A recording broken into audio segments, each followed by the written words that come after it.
Kinda cool, but a little awkward. Should probably fix that.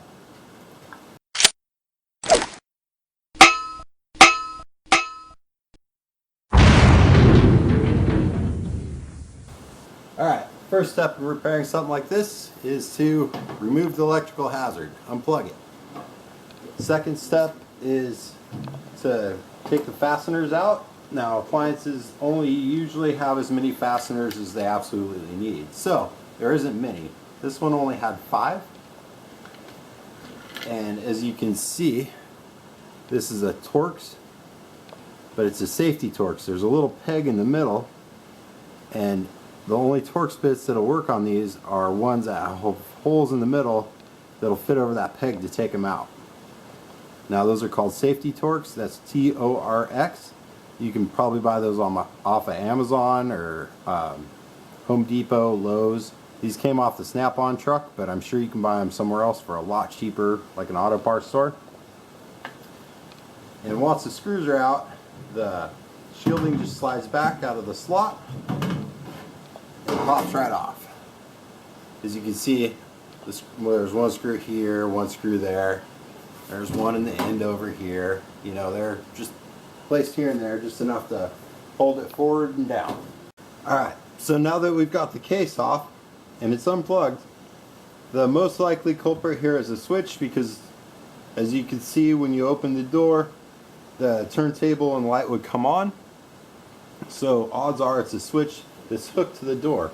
Now when you open the door on one of these, you'll notice there's these 2 little plastic arms. Now when they close, they'll engage switches, and now there's multiple switches on here for safeties, because if one switch fails, you wouldn't want the microwave to turn on, so it'll use a couple of switches. And actually on this there's 3. You've got one up top, one in the middle, and one on the bottom here. And when the door opens and closes, those little plastic arms engage the switch. So we want to test those, because odds are there's a faulty one from what we've seen so far.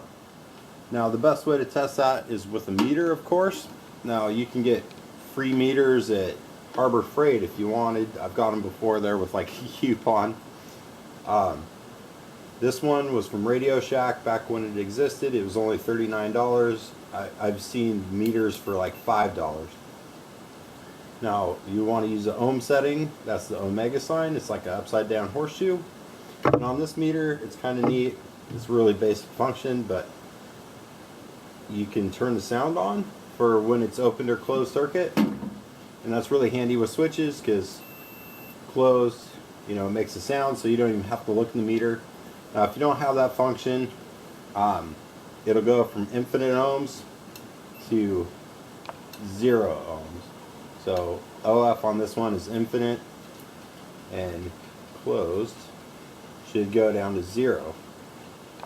And you want to make sure your leads are in their correct position, otherwise this test won't mean anything.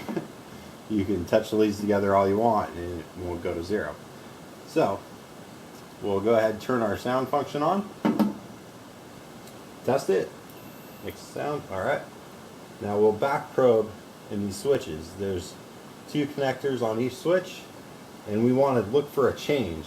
When the door is open, it should do something different than when it's closed. And so, right there.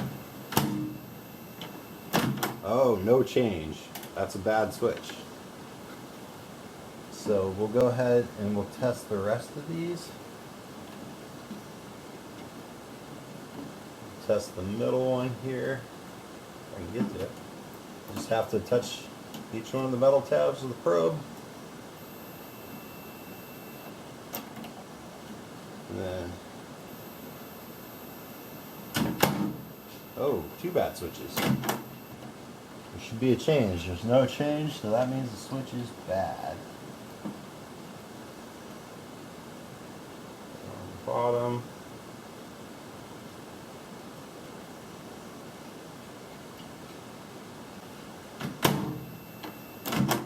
We have 1 good switch out of 3, which explains why our turntable and light are coming on.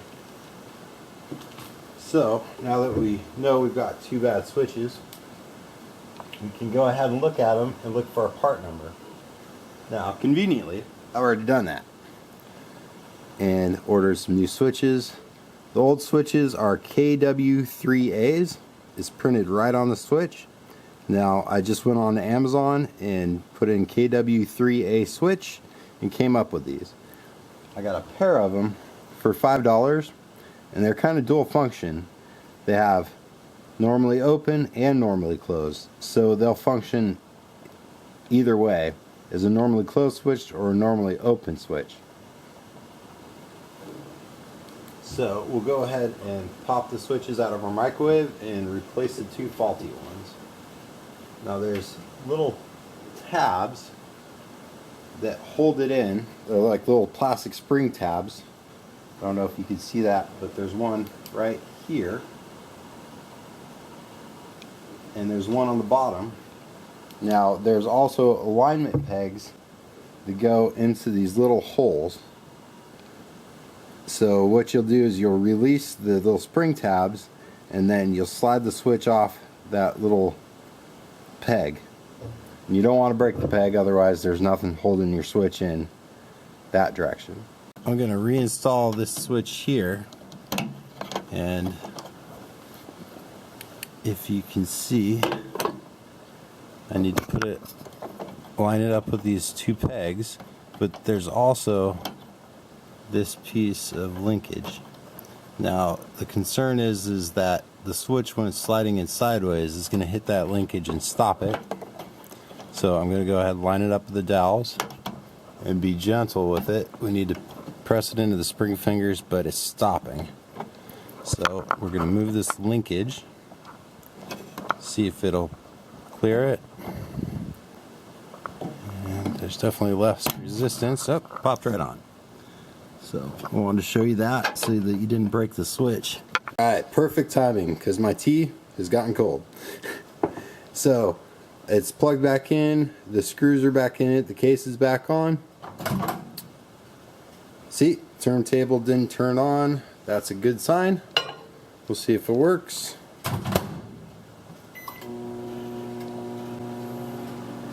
And it works. There you go. This is a $200+ microwave, and we just repaired it with $5 worth of parts. Hope this helps. Have a good one.